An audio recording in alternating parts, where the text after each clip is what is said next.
أشرف الأنبياء والمرسلين وعلى آله وصحبه أجمعين. سبحانك لا علم لنا إلا ما علمتنا إنك أنت العليم الحكيم وتب علينا إنك أنت التواب الرحيم. رب زدنا علما نافعا وفهما مستقيما وهداية للصواب. لا حول ولا قوة إلا بالله العلي. لا حول ولا قوة إلا بالله العلي. اللهم نحن لمن نعرف به أوامرك ونعرف به نواهيك وانصر عن الفهم النبيين وإلهم الملائكة المقربين وخروجنا من الظلمات الوهم وافتح علينا أبواب رحمتك وعلمنا أسرار حكمتك يا رب العالمين. رب اشرح لنا صدرنا ولساننا واحلل عقدة من لساننا ويفقه قولنا. قال الشيخ المسلم تعالى نفعنا بعلومه في الدارين.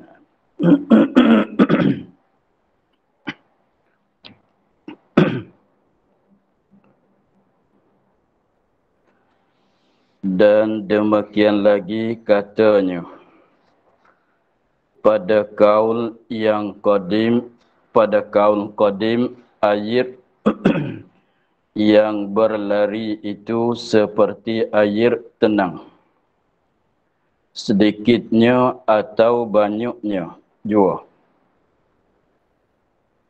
dan lagi tiada menajiskan dia jikalau sedikit kurang daripada 2 qala, melainkan berubah kerana kuat ia dengan ia datang. Kitab tu dengan ia datang atas najis.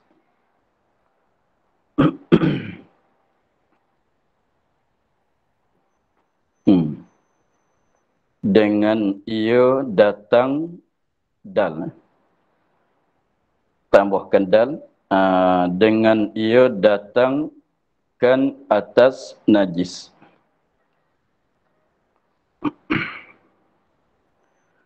Dan demikian lagi katanya kata Jamal,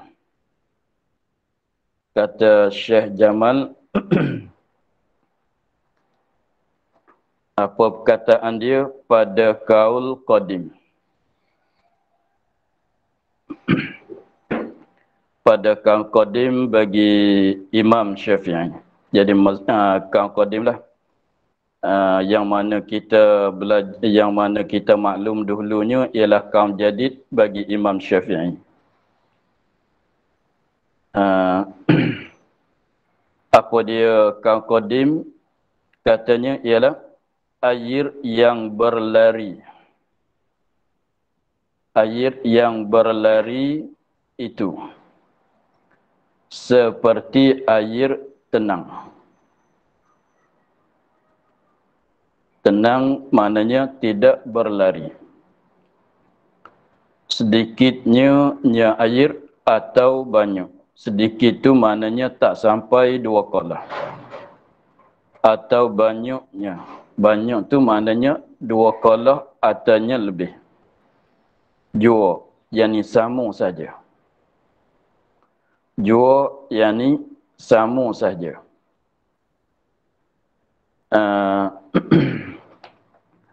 Jadi di sisi kaum qadim, masalah air itu dia katanya sama saja di antara air yang sedikit dan air yang banyak. Dan air yang berlari dan air yang tidak berlari. Maka katanya dan lagi tiada menajiskan dia akan air jikalau sedikit. Apa makna sedikit? Kurang daripada 2 qala. Malaikat berubah. Malaikat nak jadi najis pun dia ada berubah. Dengan kerana malaikat berubah, malaikat air itu berubah. Dengan sebab berubah tu yakni dengan sebab masuk najis, dengan sebab kena najis.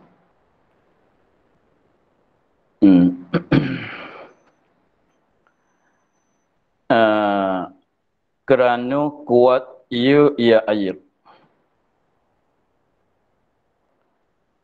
kerana kuat ia air. Dengan ia ni dengan sebab ia. Dengan ia yakni dengan sebab ia datang atas najis. Dengan sebab ia air sani datang di atas datangkan atas najis.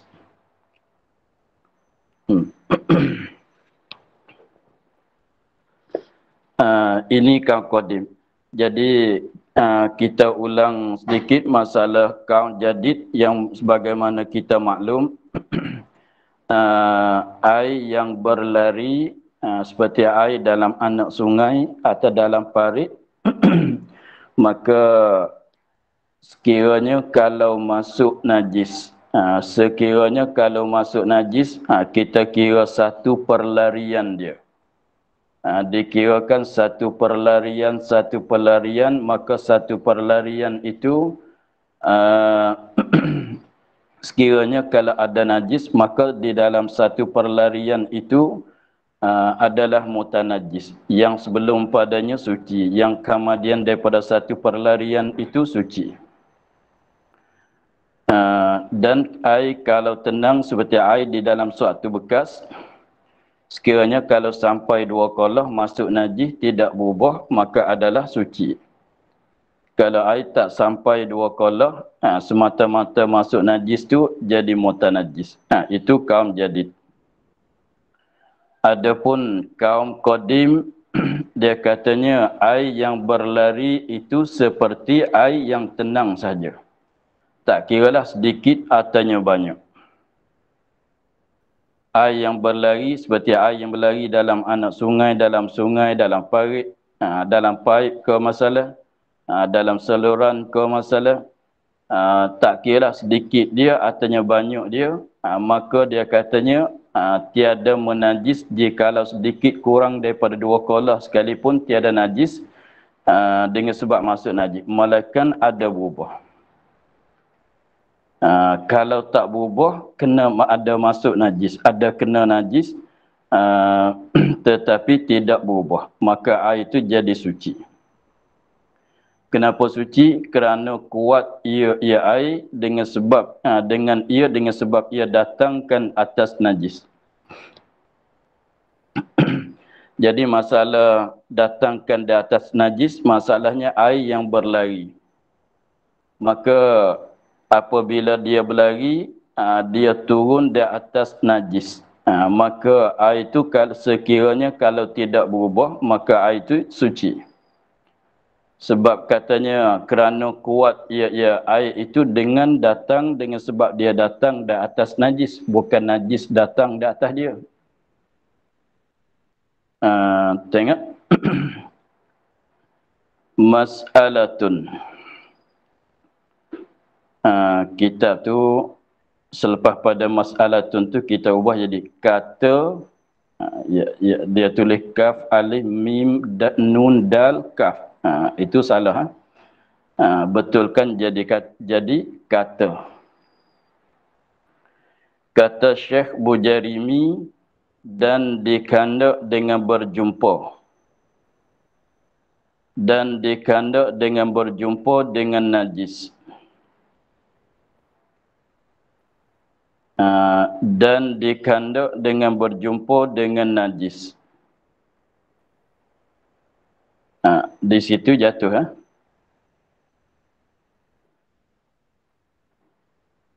Atas air, sebelum antara dengan najis dan atas air tu kita tambah datang najis atas air. Datang najis atas air. Betulkan kitab. Jadi sepenuhnya mas'alatun kata Syekh Bujairimi dan dikandak dengan berjumpa dengan najis. Datang najis atas air.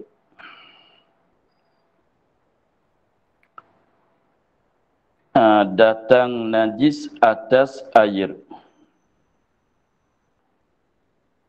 Adapun jika datang air atas najis, maka lagi akan datang pada bab an-najasah.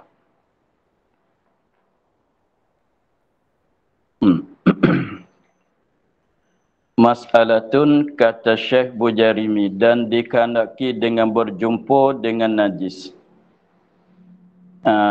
Dikehendaki dianya ialah datang najis atas air. Datang najis atas air. Adapun jika datang air atas najis, maka lagi akan datang dinyatakan pada bab an-najasah. Jadi yang belum pada ni yang kita belajar katanya ada berjumpa dengan najis, ada kena najis, itu maksudnya najis datang masuk dalam air. Bukan katanya air datang di atas najis. Jadi dua kelakuan. Dua kelakuan. Contohnya, kita ada air satu beldi. Memanglah tak sampai 2 kolah. Kita ada air satu beldi, di dalam satu beldi, maka apabila kita nak sucikan kain kita, kena najis. Apabila kita nak sucikan umpama kain masalah, artinya daging yang kena darah tu, maka sekiranya kalau kita ambil kain yang kena najis, selam masuk dalam air, maka itu pada maknanya najis datang ke atas air. Itu rupanya begitu. Dalam satu ini satu beldi, ini satu beldi, kemudian ini benda yang kena najis. Kiranya kata kita selam gini, maknanya najis datang ke atas air. Tetapi kalau maka apabila begitu, jadi maknanya air di dalam ni berjumpa dengan najis. Maka itulah masalah katanya, kalau tak sampai 2 kolah, maka jadi mutanajis.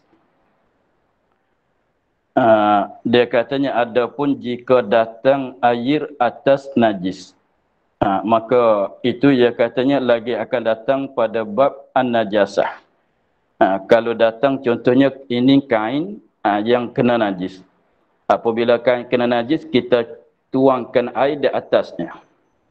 Walaupun air dalam cawan ini tak sampai 2 kolah, tapi kita tuang, maknanya air datang di atas najis. Air datang di atas najis. Dia dua kelakuan. Najis datang di atas air, air datang di atas najis. Maka lagi akan datang dalam masalah bab najasah, sekiranya kalau air itu datang di atas najis, maka air itu tidak jadi mutanajis. Sebab air itu dia tolak akan najis. Seperti kita siramkan kain, kita pegang kain, contohnya kain ini kena air kencing, maka kita tuangnya begini. Apabila kita tuang, maka air kena di atas, dia akan tolak najis, turun ke bawah. Sehingga apabila najis turun ke bawah, lepas pada kain, maka kain itu dah jadi suci. Walaupun kalau kita kira dengan akalnya, ketika air turun kena najis tu, maknanya air dah campur dengan najis, jadi mutanajis lah.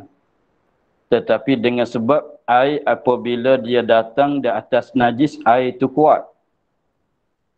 Itu sebab tu dia kata tadi tu, kerana kuat ia air dengan datang, dengan ia datang, dengan sebab ia datang atas najis. Maka air walaupun tak sampai 2 kolah, air walaupun tak sampai 2 kolah, sekiranya dia datang di atas najis, maka air itu kuat. Jadi maknanya air kuat, najis itu lemah. Najis itu lemah, najis itu tak kuat. Jadi air yang kuat boleh menolakkan najis. Begitu. Jadi maknanya kalau kita katanya satu kain kitanya kena najis. Kemudian air yang ada kat kitanya tak sampai 2 kolah. Maka jangan kita selamkan air, kain itu, kain yang kena najis itu masuk dalam air yang tak sampai 2 kolah. Sebab kalau kita selam tu masuk dalam katanya najis datang ke atas air. Maka apabila najis datang ke atas air, air yang tak sampai 2 kolah, maka jadi kuat sebelah balik najis. Maka najis tu menajis akan air. Tetapi kalau kita bagi jadi air datang di atas najis, maka air itu jadi kuat. Najis tu mengalah. Maka air walaupun tak sampai 2 kolah, memanglah air satu cawannya begini, satu bedik kita tuang tu mana tak sampai 2 kolah pun. Ketika dia tuang kena di atas kain tu, memanglah tak sampai 2 kolah pun. Tetapi apabila dia kena najis, dia tolak najis. Jadi maknanya air apabila dia datang di atas najis, air jadi kuat. Begitu juga masalah air yang berlari seperti yang kata tadi pada kaum qadim tu, dia katanya kerana kuat ia dengan sebab dengan datang ia dengan sebab dengan ia datang dengan sebab ia tu datang di atas najis.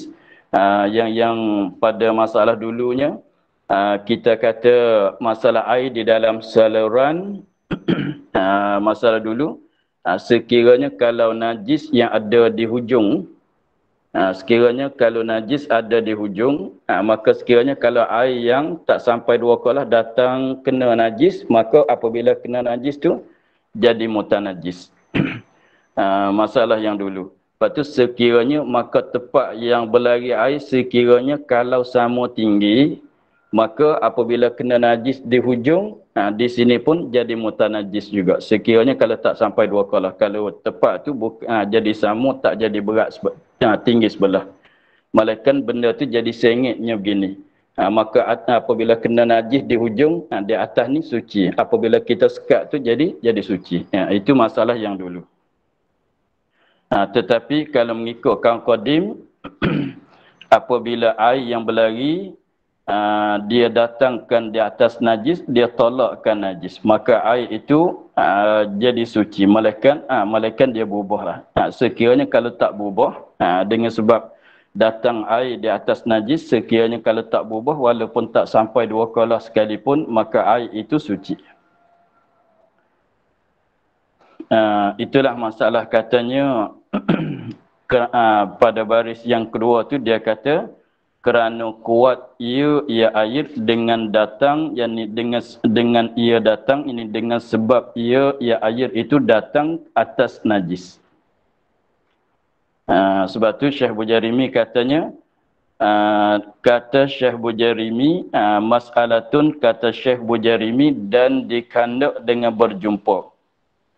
Apabila dalam kitab fiqh kita katanya berjumpa dengan najis, air berjumpa dengan najis, air masuk najis, kena najis. Masalah kata kena najis tu maknanya datang najis atas air. Datang najis atas air. Kalau kita nak kata masuk najis pun katalah. Itu mana kata berjumpa dengan najis, maknanya datang najis ke atas air. Mana najis mari masuk dalam air. Itulah kalau kaum jadid, najis datang masuk dalam air kalau tak sampai 2 kolah walaupun tak berubah, maka air itu jadi mutanajis. Kalau air 2 kolah ke lebih, datang najis masuk dalam air, kalau tak berubah maka masih suci lagi. Begitu. Tetapi kalau masalah datang air di atas najis, datang air di atas najis, maka dia masalah sebenarnya akan disebut dalam bab an-najasah, bab menyatakan najis lagi akan datang. Tapi sementara tu kita tahu bahasanya kalau air itu datang di atas najis, maka air itu jadi kuat. Sebab tu kalau kain kita kena air kencing masalan, apabila kain kita ni semuanya kena najis, kena darah, artinya kena air kencing masalan. Apabila kita tuangkan air, di atas, maka najis ada di sini.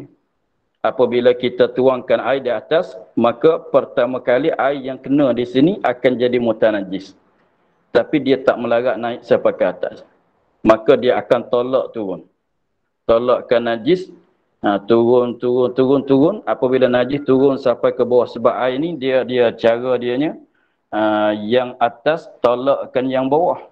Maknanya yang bawah tekan yang bawah turun lagi. Maka apabila begitu jadi, dia tolakkan najis, maka air yang pertama bersentuh dengan najis jadi mutanajis. Air datang kali yang kedua menyucikan.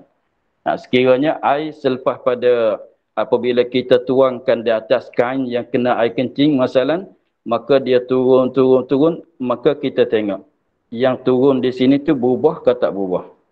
Kalau ada berubah, maknanya najis, mutanajis. Maka sekiranya kalau air turun di sini, kita tadah di bawah, maka sekiranya kalau tak berubah, maka air yang lebih ni, yang turun daripada kain itu, suci. Kita tengok di situlah.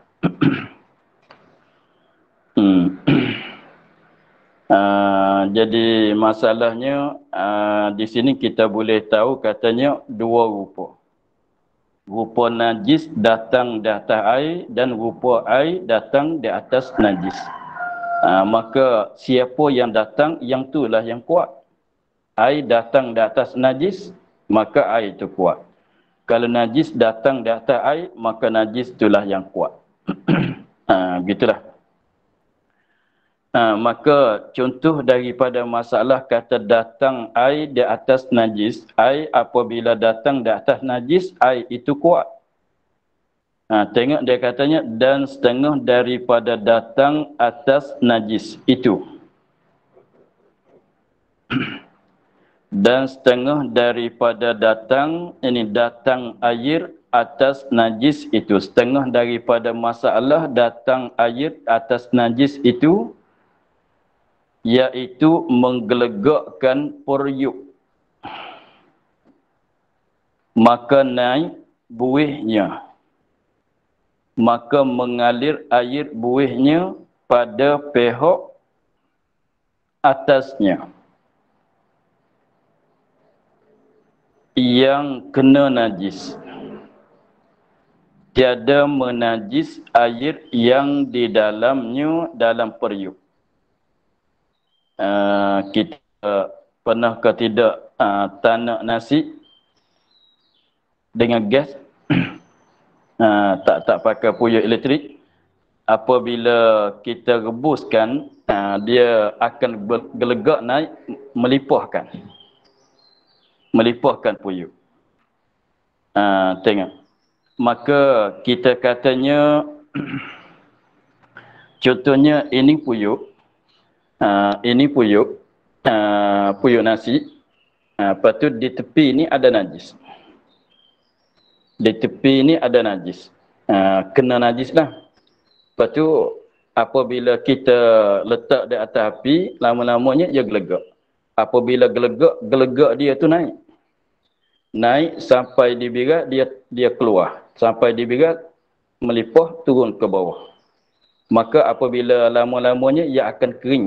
Sebab masa kita tanakkan nasi tu, awal-awal dia gelegak dia tu naik buih banyak. Lama-lama dia akan jadi kering, nasi dekat-dekat nak masak. Maka apabila naik buih, dia buih tu naik di atas birai dianya, pihak atas dia tu, maka jadi maknanya buih tu naik atas najis, bukan masuk najis. Maka apabila jadi kering tu, maka sebelah dalam tu jadi suci. Begitu. Contohnya ni tepi di sini tu ada najis. Ni salah katanya puyuk lah. Ni dia gelegak. Dia gelegak tu buih dia naik datang di atas najis. Maka apabila datang di atas najis, dia keluar. Apabila selepas pada tu lama-lama dia jadi kering, dia turun balik. Maka nasi dalam puyuk tu najis ke tidak? Jawabnya tidak najis. Sebab apa? Sebab buih dia naik di atas najis.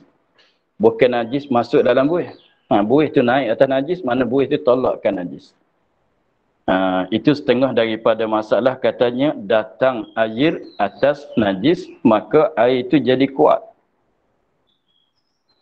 Katanya dan setengah, kita tengok sekali lagi, katanya dan setengah daripada datang atas najis ni datang air atas najis. Maknanya kalau air datang di atas najis, air itu kuat. Iaitu menggelegakkan puruyuk,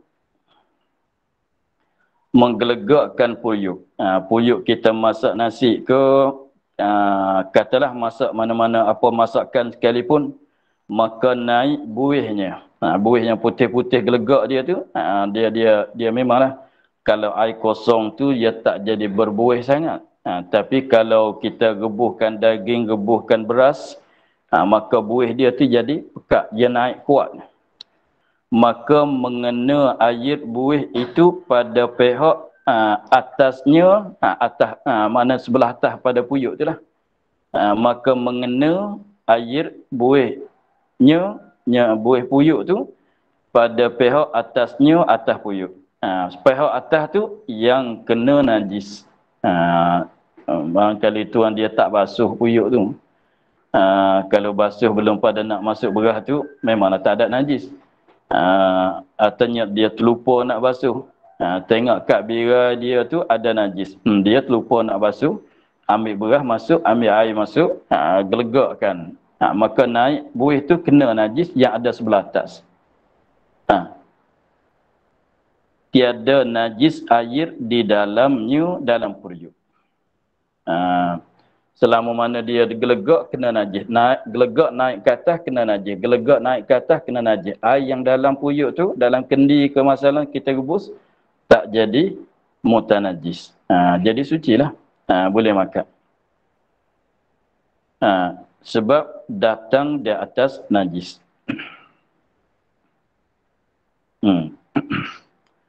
Itu satu masalah. Dan demikian lagi jikalau dihantar bijana yang di dalam, yang ada di dalamnya air atas najis, padahal jerap ke bawah, di atas najis, maka tiada menajiskan barang yang di dalamnya, melainkan difardukan kembali jerapnya itu ke dalamnya. Intaha Ibn Hajar. Dan ibarat syarah Raud, dan jikalau dihantar cerek di atas najis dan tiris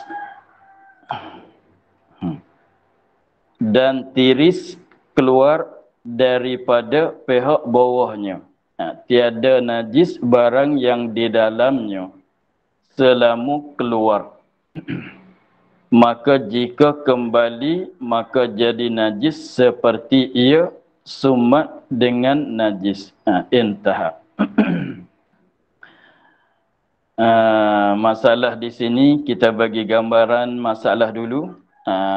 Dia katanya, dan demikian lagi dihantar, mana letaklah. Kita meletak bijana. Bijana ni suatu bekas air. Yang ada di dalamnya, di dalam bijana itu air. Letak, dihantar atas najis. Dihantar atas najis. Padahal berjerak ke bawah.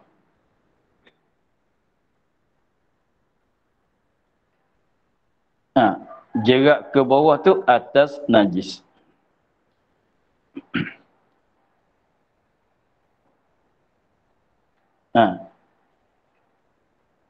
Maka tiada menajis barang yang di dalamnya. Dia barang di dalam bijana tu tak jadi mutanajis. Maka tiada menajis barang di dalamnya, melainkan difardu kembali. Melainkan kita fardu dia kembali naik jerapnya itu. Contohnya kita air di dalam satu bekas. Contohnya begini. Ini air dalam cawan. Air dalam cawan ini kita katanya ini air dalam cawan. Kemudian sebelah bawah ni najis. Kita letak atas najis. Ni najis. Kita katanya ini tanah lah. Tanah ke apa dia atas lantai ke, lantai ni kena najis. Artinya ada najis. Ada darah ke apalah, apa saja najis. Bawah ni najis. Kita ambil bekas ni letak di atas najis. Maka kalau bekas ini tak berjerak, memanglah suci semata dah. Seperti katanya cawan ini tidak bocor, tidak pecah, maka memanglah air tak keluar sama sekali. Itu memanglah tak jadi mutanajis semata dah. Kemudian kalau contohnya kalau kita ambil ais masalah, air batu, ais letak dalam kain. Letak dalam kain. Bungkus dengan kain. Duduk begitu. Kemudian contohnya kepiah lah. Kita ambil ais, letak masuk dalam kopiah. Maka letak di atas najis. Maka memanglah kopiah tu kain. Dia bergerak turun ke bawah. Dia bergerak turun ke bawah. Maka sebelah bawah kopiah tu najis. Sebelah bawah kopiah tu najis. Maka jadi ais dan itu apabila dia kena angin, kena panas, dia hacur. Apabila hacur, dia bergerak turun ke bawah. Maka air yang bergerak turun ke bawah datang di atas najis. Datang di atas najis. Maka apabila datang di atas najis, maknanya air yang bergerak tu turun datang di atas najis. Dia tak akan naik semula. Kalau maka air dalam kopiah tu suci ke tidak? Jawabnya suci. Contohnya begini, kita katanya ini ni dia macam bekas. Maka kita ambil ais letak dalam ni. Penuh.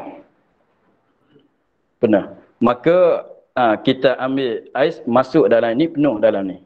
Sebab tak ada bekas lain, orang nak buka puasanya, tak ada bekas lain, ada kopiah, ambil ais masuk dalam ni. Maka lama-lama dia akan bergerak. Bergerak ke bawah, maka kita letak di atas lantai, lantai itu ada najis. Lantai itu ada najis. Maka air yang bergerak turun melalui kain kopiah tu turun ke bawah, maka jadi katanya air yang bergerak tu datang di atas najis. Maka nak tanyanya, kita boleh ambil tak ais dalam kopiah ni? Boleh, sebab dia datang di atas najis. Begitu. Malaikan, dia katanya, malaikan difardukan yang bergerak turun ke bawah kena atas najis, naik balik. Naik balik. Kalau naik balik tu mana jadi mutanajis lah. Begitu ya. Tengok. Kalau kita ambil ais atau apa benda sekalipun yang bergerak turun ke bawah. Kalau bekas besi, bekas kaca macam ni nya, memanglah kalau tak ada lubang, tak ada pecah, dia tak bergerak. Itu tak ada masalah lah. Sekiranya kalau bergerak turun ke bawah, sebelah bawah tu turun di atas lantai, lantai itu ada najis. Jadi maknanya air yang bergerak turun tu turun datang di atas najis. Maka yang dalam bekas tu, dalam bejana tu masih suci. Dia katanya malaikat difardu kembali naik balik. Kembali naik balik jerapan tadi tu masuk dalam sebelah dalam semula. Maka itu jadi mutanajis lah. Tengok dia katanya, dan demikian lagi dan demikian lagi seperti masalah gelegak peruyuk tadi. Jikalau dihantar, dilentak bijanu, yakni bekas-bekas yang ada di dalamnya, dalam bijana tu air. Kita letak di mana bekas tu? Bejana itu letak di atas najis. Kita letak di atas lantai. Lantai itu ada najis. Katanya letak di atas air kencing masalah. Katalah, padahal jerak ke bawah. Air yang ada dalam bekas tu dia berjerak ke bawah. Jerak turun ke bawah. Jerak tu, air dalam bekas ni dia berjerak turun ke bawah, kena najis. Jerak ke bawah, atas najis. Sebab dia letakkan di atas lantai, lantai itu ada najis. Maka yang berjerak turun ke bawah bekas tu, kena najis yang ada atas lantai itulah. Maka tiada menajis barang di dalamnya. Maka tiada menajis oleh najis itu akan barang ini akan air yang ada di dalamnya, dalam bejana, dalam bekas tadi.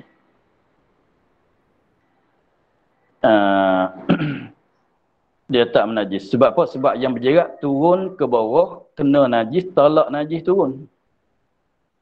Jadi mana yang atas tidak jadi mutanajis. Melainkan difardukan kembali jerap itu, jerapnya itu ke dalamnya, dalam bejana. Melainkan kita fardu katanya, yang jerak turun keluar, kena najis, naik balik. Kembali, ini patah balik masuk dalam bekas bejana itu. Maka memanglah jadi mutanajis kalau begitu. Intaha, selesai masalah. Intaha maknanya ini nakal selesai daripada kitab Ibn Hajar. Dan ibarat syarah Raud, syarah Raud, Asnal Matalib nama dia. Dan ibarat mana cakapan kitab syarah Raud, dia katanya masalah sama. Dan jikalau dihantarkan ceret, ceret tu bekas air lah. Jab, setengah panggil jab. Dan jikalau dihantar, yakni diletakkan ceret di atas najis. Dan tiris. Tiris tu bocor. Ada lubang atau ada pecah-pecah.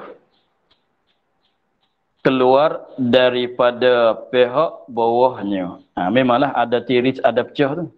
Keluar air daripada pihak bawahnya, bawah ceret tadi. Tiada najis barang yang di dalamnya selama keluar. Selama air keluar, air yang dalam tak najis, tak jadi mutanajis. Maka jika kembali, air yang keluar mengikut lubang tu kembali masuk, maka jadi mutanajis. Kalau keluar, selama keluar tak patah balik, maka jadi suci. Yang dalam tu suci. Contohnya, ini ceret masalah. Ini ceret. Kita isikan dalamnya, kita masukkan, kita isikan air penuh dalam ni. Tetapi sebelah bawah dia tu ada lubang sikit. Kita tengoknya ada titik. Ada keluarlah. Tu mana ada tiris, dia katanya. Kalau kita isikan air penuh dalam ni, kita tengok begini, tengok air titik. Bertitik. Jadi dia keluar. Tapi tak luas sangatlah. Sejam 2 jam juga nak boleh habiskan dalam satu cawan ni. Tapi kalau lama-lama tengok 3-4 jam habis air dalam ni. Sebab dia ada titik. Maka kita katanya puyuk ke, ceret ke, cawan ke, apa-apa benda sekalipun, dia ada lubang, ada bekas kecil, tapi tak luas. Kalau kita isikan dalam itu, tahan lama jugalah. Maka kita letak di atas lantai. Ini lantai. Lantai ni penuh dengan najis. Najis saja. Semua najis. Atau letak atas najis betul-betul. Maka kita letaknya begini. Maka di sebelah bawah dia kita letak di atas najis betul-betul lah. Maka air yang titik turun kena najis. Air yang titik turun di atas najis. Maka nak soalnya air dalam ni suci. Begitu tak? Air dalam ni suci. Tapi jangan air yang bertitik turun, yang berjerak turun tu patah balik. Kalau patah balik, air dalam ni jadi mutanajis lah. Tapi selama mana dia keluar, turun tu, dalam ni suci semata. Itulah masalah dia ni. Katanya maka tengok, maka jika kembali maka jadi najis. Jangan kembali, patah baliklah. Air yang keluar tu jangan patah balik. Kalau patah balik, tapi biasanya tak patah balik. Malaikat dia patah balik tu jadi suci. Seperti jadi suci, jadi najis. Seperti ia sumat dengan najis. Maka itu jadi muntah najis.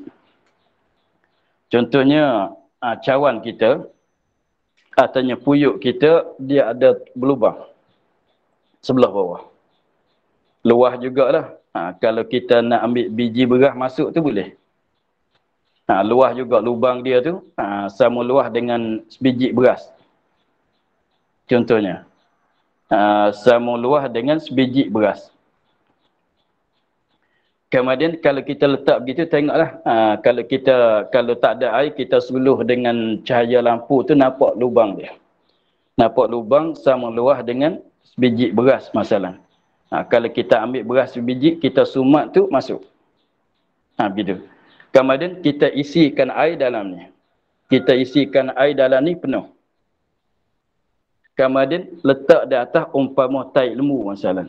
Apabila kita letak di atas tai lembu lembatnya, lembut tai lembu tu dia sumatkan lubang tadi. Dia sumatkan lubang, jadi maknanya air dalam tu bersentuh dengan tai lembu. Maka air tu jadi muntah najis.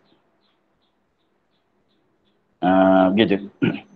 Tapi kalau tak bersumat, dia turun di atas tai lembu, itu tak ada masalah. Jangan patah balik.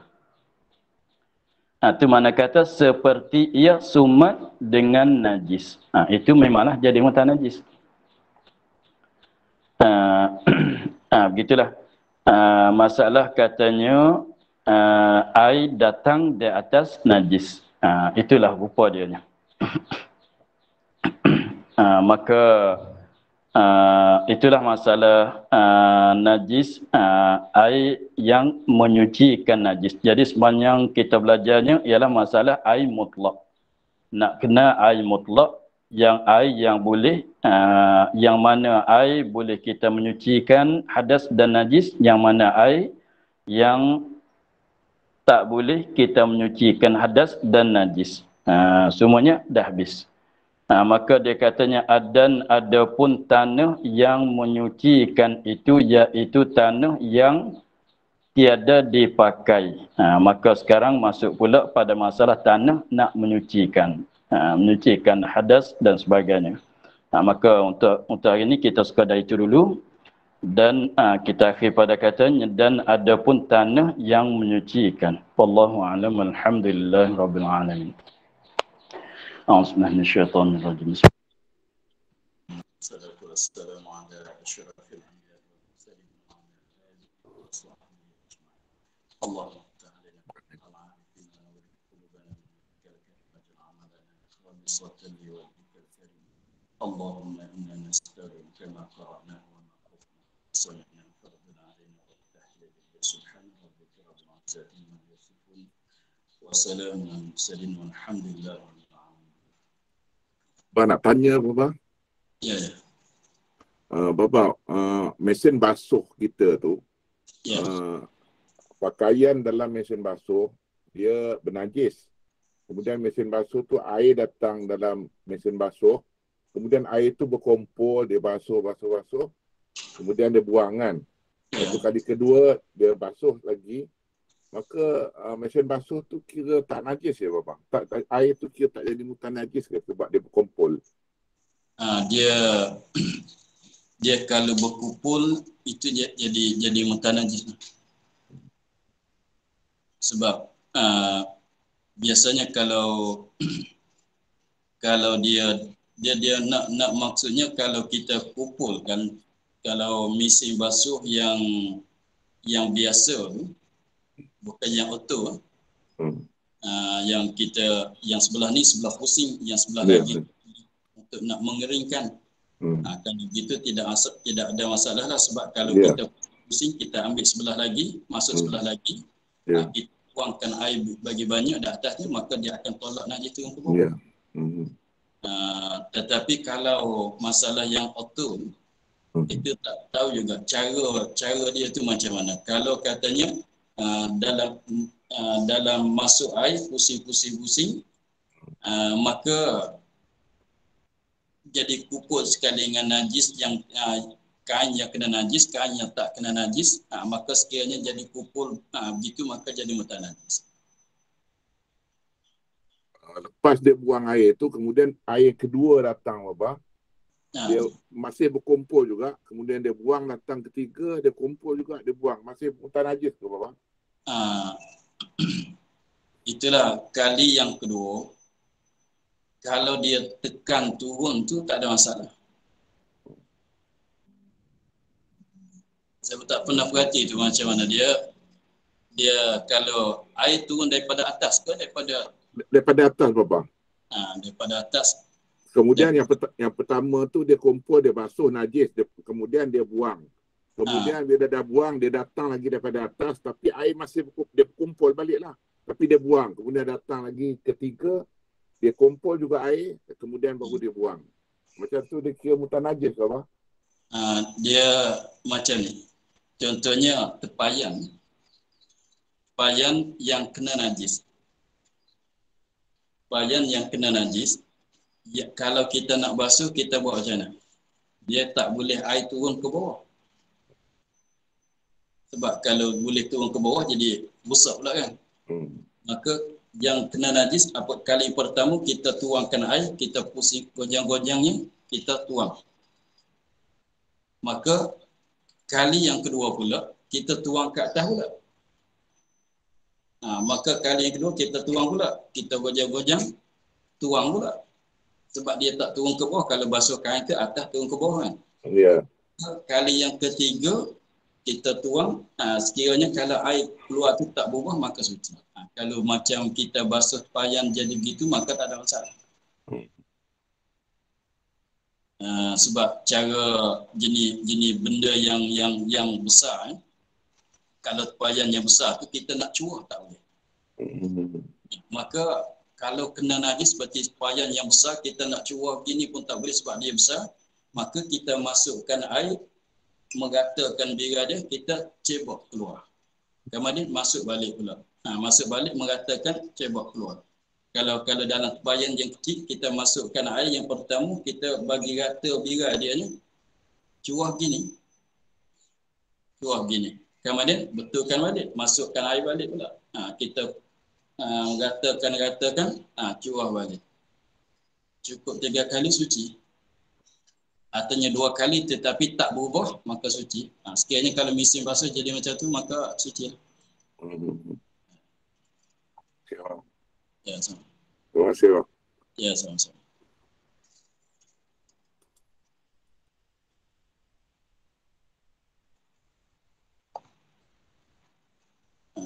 Assalamualaikum warahmatullahi wabarakatuh.